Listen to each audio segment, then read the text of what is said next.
Hi hello ಪ್ರಿಯ ವೀಕ್ಷಕರೇ, the journalist Kannada YouTube ವಾಹಿನಿಗೆ ಸ್ವಾಗತ ಸುಸ್ವಾಗತ. ಸದ್ಯ ಸೋಷಿಯಲ್ ಮೀಡಿಯಾದ ಯಾವುದೇ ಪೇಜ್ ತೆರೆದ್ರೂ ಅಲ್ಲೆಲ್ಲ ಕಾಣಿಸೋದು ಸೌಜನ್ಯ ವಿಚಾರಗಳಷ್ಟೇ. ಅದರಲ್ಲೂ ಸೌಜನ್ಯ ವಿಚಾರವನ್ನ ಮತ್ತೆ ಮುನ್ನೆಲೆಗೆ ತಂದ ದೂತ ಸಮೀರ್ ಎಂಡಿ ಕೂಡ ಜನರ ಮಧ್ಯೆ ಚರ್ಚೆಗೀಡಾಗಿದ್ದಾರೆ. ಪುಟ್ಟದಾದ ಯೂಟ್ಯೂಬ್ ಪೇಜ್ ಹೊಂದಿದ್ದ ಸಮೀರ್ ಮಾಡಿದ್ದ ಶಾರ್ಟ್ ಫಿಲ್ಮ್ ಶೈಲಿಯ ಧರ್ಮಸ್ಥಳ ಹಾರರ್ ಅನ್ನೋ ಸೆಗ್ಮೆಂಟ್ ಕುರಿತು ಈಗ ಪಕ್ಕದ ರಾಜ್ಯದ ಯೂಟ್ಯೂಬರ್ಗಳು ಕೂಡ ಮಾತನಾಡುವಂತಾಗಿದೆ. ಹಾಗಾದ್ರೆ ಈ ಸಮೀರ್ ಯಾರು ಅನ್ನೋ ಪ್ರಶ್ನೆ ಬಹಳ ಜನರಲ್ಲಿದೆ. ಒಂದಿಷ್ಟು ಮಂದಿ ಸಮೀರನ ಧರ್ಮ ಮುಸ್ಲಿಂ ಆಗಿದ್ದಕ್ಕಾಗಿ ಆತನ ವಿರುದ್ಧ ಧರ್ಮದ ಅಸ್ತ್ರವನ್ನ ಪ್ರಯೋಗಿಸುತ್ತಿದ್ದಾರೆ. ನಿಜಕ್ಕೂ ಸಮೀರ್ ಮಾಡಿದ ಆ 40 ನಿಮಿಷಗಳ ಕಾಲದ ಎಪಿಸೋಡ್ ಇದೆಯಲ್ವಾ, ಅದನ್ನ ಈಗಾಗಲೇ ಥರ್ಡ್ ಐ ಕುಡ್ಲಾ ರಾಂಪೇಜ್ ಮೂಲಕ ಆಯಾಯ ಯೂಟ್ಯೂಬರ್ಗಳು ಸಾಧ್ಯವಾದಷ್ಟರ ಮಟ್ಟಿಗೆ ಸೌಜನ್ಯ ವಿಚಾರದ ಬಗ್ಗೆ ಬೆಳಕನ್ನ ಚೆಲ್ಲಿದ್ರು. ಆದರೆ ಸಮೀರ್ ಬಳಸಿದ್ದ AI ತಂತ್ರಜ್ಞಾನದ ವಿಡಿಯೋ ಜನರನ್ನ ಇನ್ನಷ್ಟು ಹತ್ತಿರವಾಗಿಸಿದೆ. ಜನಾಕ್ರೋಶವಾಗಿ ಬದಲಾಗುವುದಕ್ಕೂ ಇದು ಕಾರಣವಾಗಿದೆ. ಸಮೀರ್ನನ್ನು ಮತಾಂಧ ಅಂತ ಕರೆಯೋದಕ್ಕೆ ಆತನ ಧರ್ಮವು ನೆಪವಾಗಿದೆ. ಹೀಗೆ ಕರೆಯೋರು ಆತನ ಯೂಟ್ಯೂಬ್ ಡಿಸ್ಕ್ರಿಪ್ಷನ್ ಅನ್ನ ಒಮ್ಮೆ ನೋಡ್ಕೊಂಡು ಬರುವುದು ಒಳ್ಳೆಯದು. ಆತ ತನ್ನ ಯೂಟ್ಯೂಬ್ ಡಿಸ್ಕ್ರಿಪ್ಷನ್ ನಲ್ಲಿ ಮಾನವರಾಗಿ ಹುಟ್ಟಿದ್ದೇವೆ, ಮಾನವರಾಗಿ ಜೀವಿಸ್ತೇವೆ ಇಡುವ ಪ್ರತಿಯೊಂದು ಹೆಜ್ಜೆಯು ಮಾನವೀಯತೆಯಿಂದ ಕೂಡಿರಲಿ. ಅಷ್ಟೇ ಅಲ್ಲ, ವೇದ ಗ್ರಂಥದ ಶ್ಲೋಕವೊಂದನ್ನ ಸಮೀರ್ ತನ್ನ ಯೂಟ್ಯೂಬ್ ಪೇಜ್ನ ಡಿಸ್ಕ್ರಿಪ್ಷನ್ ನಲ್ಲಿ ಹಾಕೊಂಡಿದ್ದಾನೆ. ಮೂಲತಃ ಸಮೀರ್ ಎಂಡಿ ಬಳ್ಳಾರಿಯ ಸಾದಾ ಸೀದಾ ಬಡ ಮುಸ್ಲಿಂ ಕುಟುಂಬದಿಂದ ಬಂದವರು. ಬೆಂಗಳೂರಿನ ಪ್ರತಿಷ್ಠಿತ ಕಾಲೇಜಿನಲ್ಲಿ ಇಂಜಿನಿಯರಿಂಗ್ ಪದವಿಯನ್ನ ಮುಗಿಸಿದವರು. ಇವರದ್ದು ಪುಟ್ಟ ಕುಟುಂಬ. ತಾಯಿ ಅಕ್ಕನ ಜೊತೆಗಿರುವ ಸಮೀರ್ ಇಂಜಿನಿಯರಿಂಗ್ ಪದವಿಯನ್ನ ಮುಗಿಸಿದ್ರೂ ಯೂಟ್ಯೂಬ್ ಕ್ರೇಜ್ ಆತನನ್ನ ಬಿಟ್ಟಿರಲಿಲ್ಲ. ಆದರೆ ಸಮೀರ್ ಯಾಕಾಗಿ ಸೌಜನ್ಯ ವಿಚಾರವನ್ನ ಎತ್ತಿಕೊಂಡ ಅನ್ನೋ ಪ್ರಶ್ನೆ ಬಂದಾಗ್ಲೆಲ್ಲ ಸೌಜನ್ಯ ಶಕ್ತಿ ನೆನಪಾಗೋದು ಸಹಜ. ಇಲ್ಲಿ ಸಮೀರ್ ಇರಲಿ, ಸುಬ್ರಹ್ಮಣ್ಯ ಹಂಡಿಗೆ ಇರಲಿ, ಕುಡ್ಲಾ ರಾಂಪೇಜ್ನ ಅಜಯ್ ಇರಲಿ, ಇವರೆಲ್ಲರೂ ನೆಪ ಮಾತ್ರ ಅನ್ಬೇಕಷ್ಟೇ. ಅಷ್ಟೇ ಅಲ್ಲ, ಗಿರೀಶ್ ಮಟ್ಟಣ್ಣನವರ್, ತಮ್ಮಣ್ಣ ಶೆಟ್ಟಿ, ಪ್ರಸನ್ನ ರವಿ ಅವರನ್ನು ಕೂಡ ಇದೇ ಸಾಲಿಗೆ ಸೇರಿಸಿದ್ರೆ ತಪ್ಪಾಗ್ಲಿಕ್ಕಿಲ್ಲ. ನಿಜ, ಅದೆಲ್ಲಿಯ ಸಮೀರ್, ಅದೆಲ್ಲಿಯ ಸೌಜನ್ಯ. ಆದರೆ ಈ ಹಿಂದೆ ಮಾತಾಡಿದ ಯೂಟ್ಯೂಬರ್ಗಳಿರಬಹುದು, ಈಗ ಸಮೀರ್ ಇರಬಹುದು, ಇವರೆಲ್ಲರನ್ನ ಮಾತಾಡಿಸಿದ್ದು ಆ ಸೌಜನ್ಯ ಅನ್ನೋ ಶಕ್ತಿ ಹೊರತು ಬೇರೇನೂ ಅಲ್ಲ ಅನ್ನೋದನ್ನ ನೀವು ನಂಬಲೇಬೇಕು.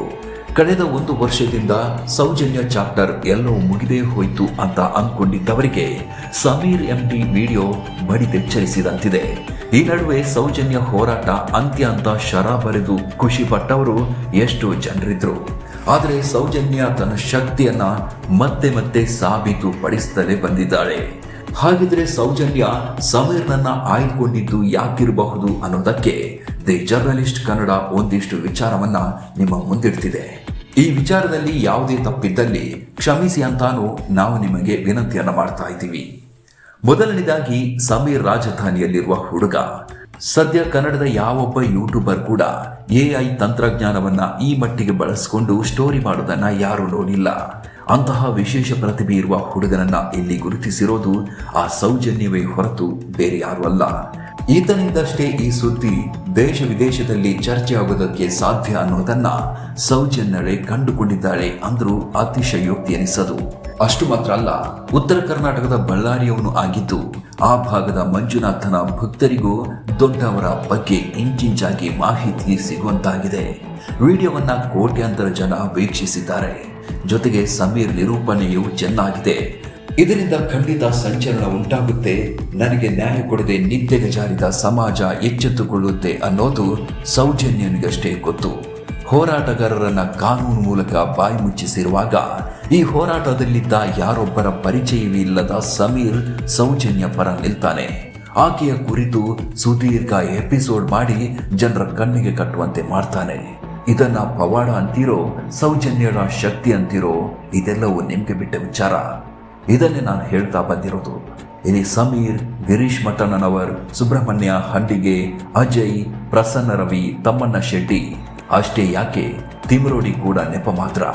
ಇವರೆಲ್ಲರನ್ನ ಎಚ್ಚರಿಸಿದ್ದು, ಆಯ್ಕೆ ಮಾಡಿದ್ದು ಆ ಸೌಜನ್ಯಳೆ ಹೊರತು ಈ ಸಮಾಜವಲ್ಲ.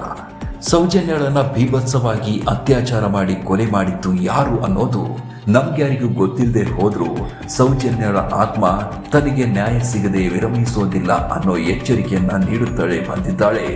ಇಲ್ಲಿ ಸೌಜನ್ಯ ಪರ ಹೋರಾಟಗಾರರು ಸರಿಯೋ ಅಥವಾ ಸೌಜನ್ಯ ಪರ ಹೋರಾಟಗಾರರು ಯಾರನ್ನ ಬೊಟ್ಟು ಮಾಡ್ತಿದ್ದಾರೋ ಅವರು ಸರಿಯೋ ಅನ್ನೋದನ್ನ ಸೌಜನ್ಯಳೆ ನಮ್ಮ ಮುಂದಿಡಲಿದ್ದಾಳೆ ಅನ್ನೋದನ್ನ ಮರೆಯುವಂತಿಲ್ಲ. ತಪ್ಪಿತಸ್ಥರು ಆ ಮಂಜುನಾಥನ ಅಂಗಳದಲ್ಲಿ ಬಟ್ಟೆ ಬಿಚ್ಚಿ ಅರೆ ಹುಚ್ಚರಂತೆ ಅಲೆದಾಡೋ ದಿನವೂ ದೂರವಿರಲಿಕ್ಕಿಲ್ಲ. ಆವತ್ತು ಈ ಸಮಾಜಕ್ಕೆ ಸತ್ಯದ ದರ್ಶನವಾಗಲಿದೆ. ಅದುವೇ ಸೌಜನ್ಯಳ ಆತ್ಮಕ್ಕೆ ನ್ಯಾಯ ಸಿಗುವ ದಿನವೂ ಆಗಿದೆ ಅನ್ನೋದನ್ನ ನೀವೆಲ್ಲ ನೆನಪಿನಲ್ಲಿಟ್ಕೊಳ್ಳೇಬೇಕು. ಈ ಎಪಿಸೋಡ್ ನಿಮಗೆ ಇಷ್ಟ ಆಗಿದ್ದಲ್ಲಿ ಲೈಕ್ ಮಾಡಿ, ಕಾಮೆಂಟ್ ಮಾಡಿ ಮತ್ತು ಸಬ್ಸ್ಕ್ರೈಬ್ ಮಾಡೋದನ್ನ ಮರಿಬೇಡಿ. ಜೈ ಹಿಂದ್.